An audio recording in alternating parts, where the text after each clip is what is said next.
babu hisabi ai da dan Najeriya da shikenan da an ci banza ko kuwa yanzu ku kalla abin da ya faru yau a Adamawa wani ya ce wai amma demokaradiyya fyaɗe ko kuwa ai wannan ya mafi karfin fyaɗe abinda aka yi abu ne wanda kwata-kwata ya saba wa mutunci da hankali da sanin ya kamata. An ce za a zo demokaradiyyar nan ko me an ce ga shi dai mu yanzu tana jaririya a taimaka mata wahala muke sha to ran da ta zama budurwa ta yi nono kuma mu sanya za ko ana tattaro sakamakon zaɓo ba a ma gama ba kawai wani ya miƙe da takarda tana ma aljihun shi ba komai kawai ya faɗi cewa wani ne ya ci zaɓe ko su wanda suka kawo demokuraɗiyyar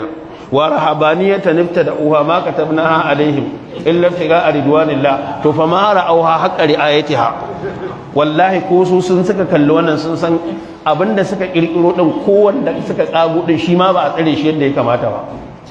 Ina ake yin wannan? Sai a ƙasar nan ake yin wannan. Ka gani to saukin ta kawai in ka tana cewa za a mutu akwai hisabi liyajziyal ladina asa'u bima amilu tana nan wa yajziyal ladina ahsanu bil husna tana nan. An mutum ya tuce ka baka da hali kai ka kyale shi gidan ba guda ɗaya wani a koran da za a haɗu tana nan za a haɗu. To wannan yana daga ciki Allah ya kiyaye